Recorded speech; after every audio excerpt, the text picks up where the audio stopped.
c'est mon espoir suprême.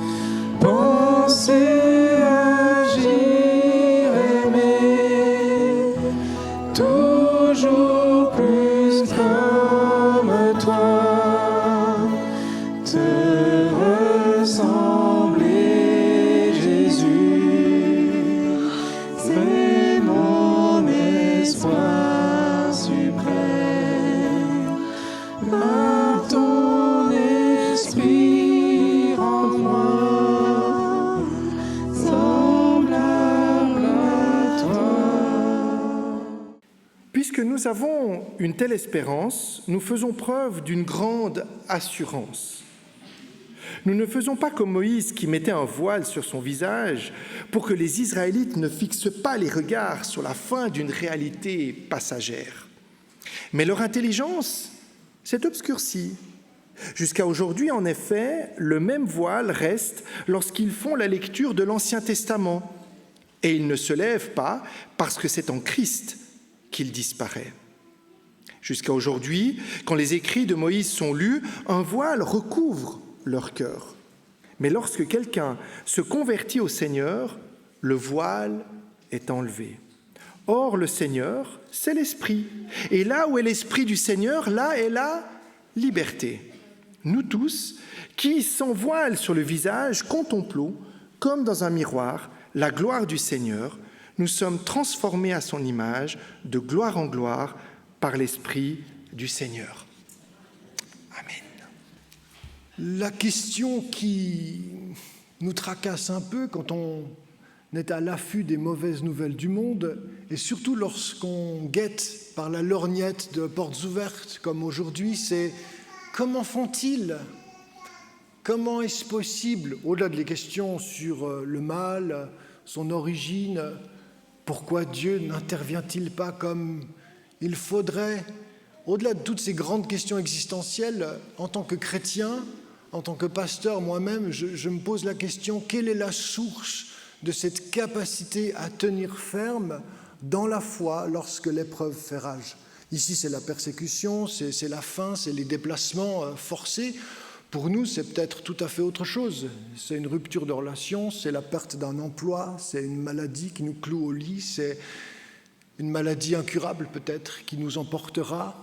Comment fait-on pour garder la foi et rester de celles et ceux qui témoignent que l'esprit les entretient, même si le corps faiblit ?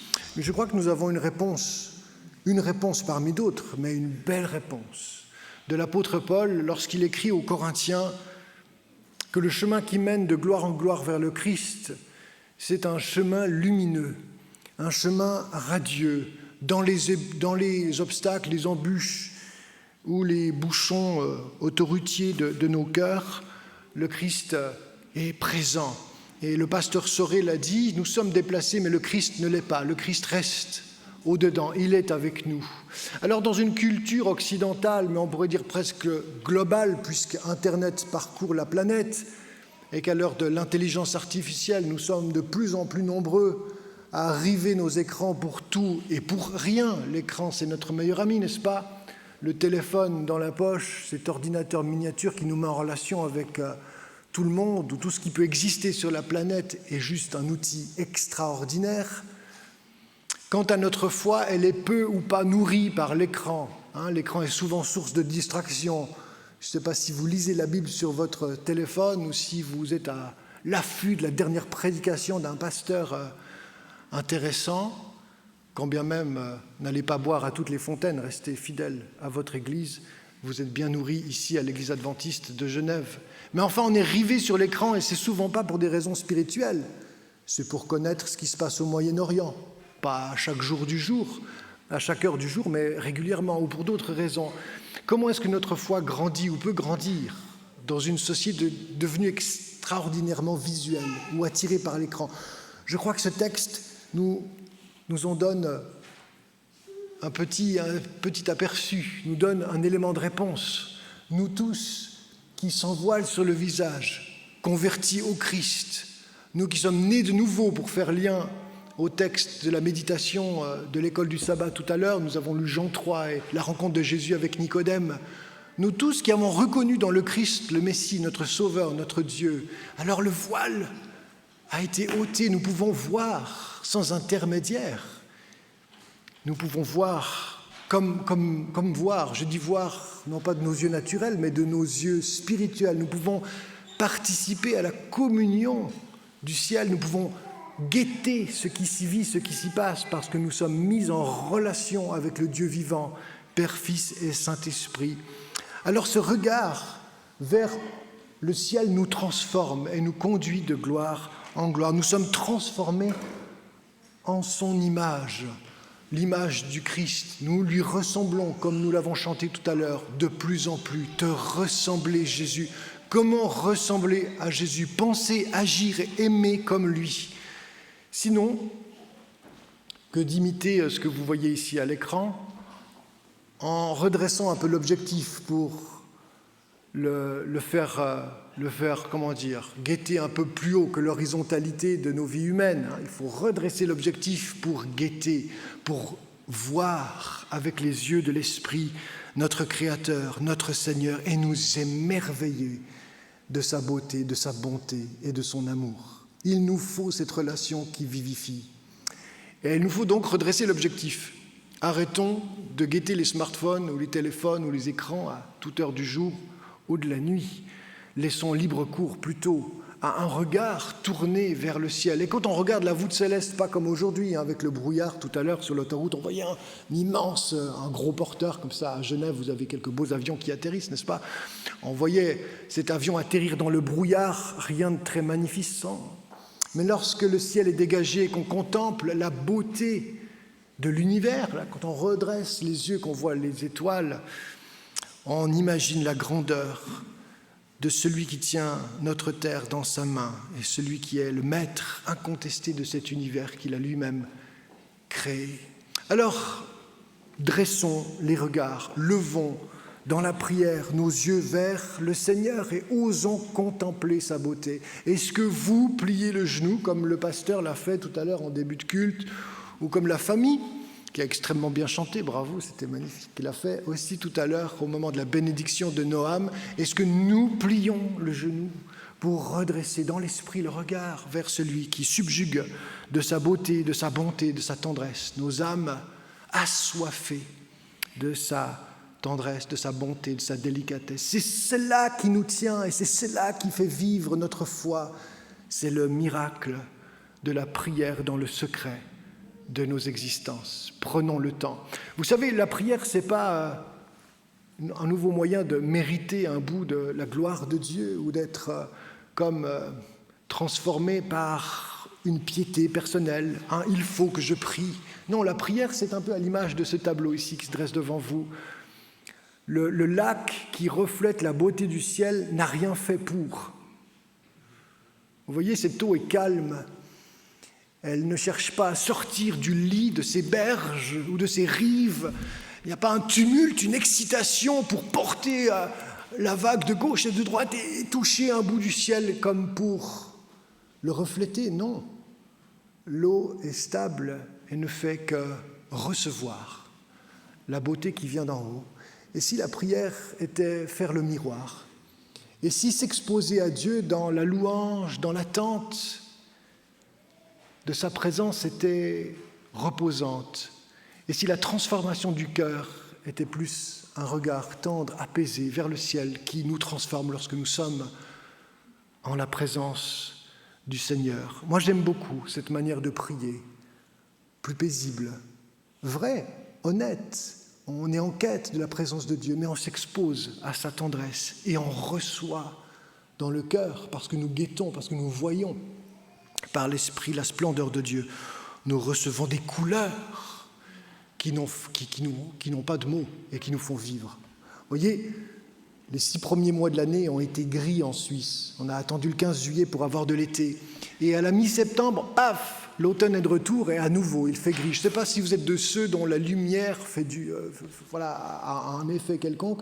Moi, j'aime la luminosité de l'été. On a besoin d'un peu de soleil pour vivre. On n'est pas issu du Moyen-Orient comme mon frère Wissam, qui m'accompagne aujourd'hui. On est dans des pays très gris et nous avons d'autant plus besoin que les couleurs du ciel par l'Esprit Saint soient jetées dans nos cœurs, dans nos âmes, pour être en fête, en liesse et en joie. Dernière image pour méditer sur ce texte, c'est celle d'un tableau que un de mes collègues m'a montré cette semaine. En fait, nous avons eu une méditation sur ce tableau et je dis c'est parfait, ça convient à mon texte de dimanche. C'est une femme qui est dans le cœur de Dieu. Vous ne voyez pas l'ensemble du cœur, il faudrait élargir l'image, mais c'est un grand cœur. Et qu'est-ce qui s'y passe lorsque nous allons au cœur de la prière, lorsque nous sommes dans le cœur de la tendresse de notre Père, qui nous accueille avec joie, nous qui sommes ses élus, ses the chosen, pour reprendre le texte de Jean 3 ce matin.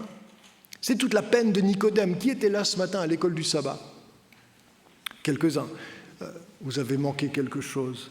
D'ailleurs, je l'ai dit, il faudrait rallonger ces temps de partage en petits groupes et avoir encore plus d'effervescence et de temps pour parler de ces grands sujets.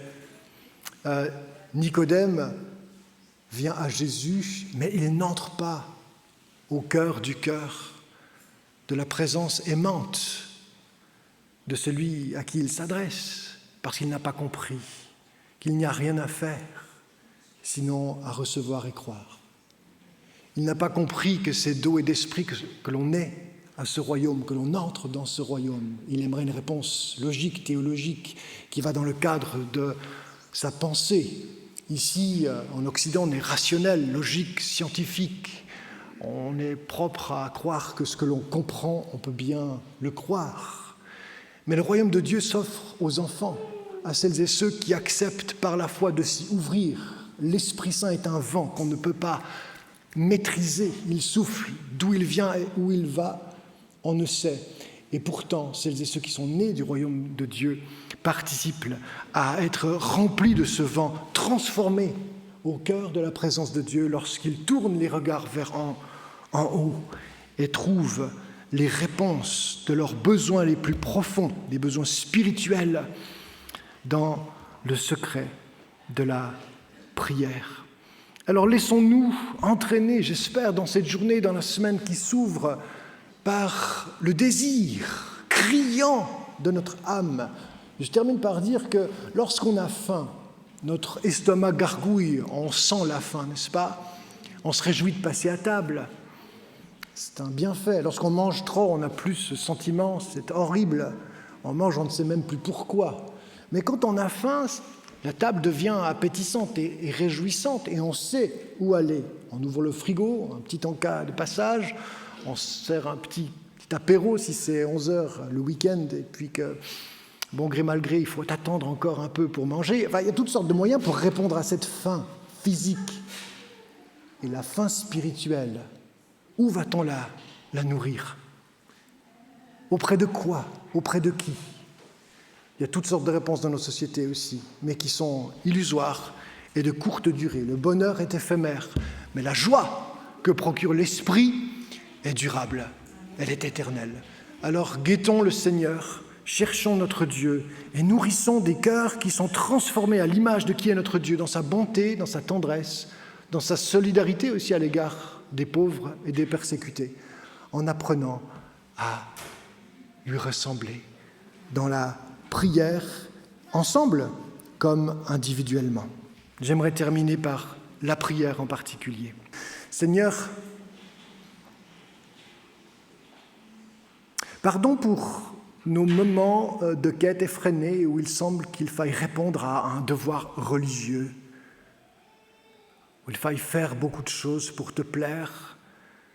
Seigneur, bien sûr que le faire compte à tes yeux, mais pas sans l'être. Nous voulons être avant de faire quoi que ce soit, nous voulons être en ta présence.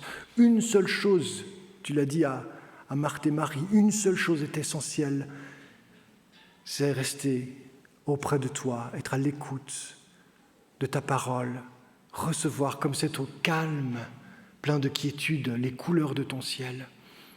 Nous avons faim, nous avons soif de ces moments d'extase, de ces moments de contemplation de ta beauté et de qui tu es notre Dieu par l'Esprit pour grandir en ta ressemblance, être renouvelés ensuite dans notre faire même les cartons ADRA et les collectes de fin d'année, d'un cœur généreux, avec joie, parce que tu nous auras rencontrés dans la prière, tu auras répondu à notre soif et tu nous auras transformés en ta lumière. Nous te remercions d'avance pour ces temps bénis en ta présence. Au nom de Jésus. Amen. Amen.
Et recevons, pour terminer, cette bénédiction de la part de notre Seigneur. Au reste, frères et sœurs, soyez dans la joie, perfectionnez-vous, consolez-vous, ayez un même sentiment, vivez en paix. Et le Dieu d'amour et de paix sera avec vous. Saluez-vous les uns les autres par un saint baiser. Tous les saints vous saluent. Que la grâce du Seigneur Jésus-Christ, l'amour de Dieu et la communion du Saint-Esprit soient avec vous toutes et tous. Amen et bon sabbat.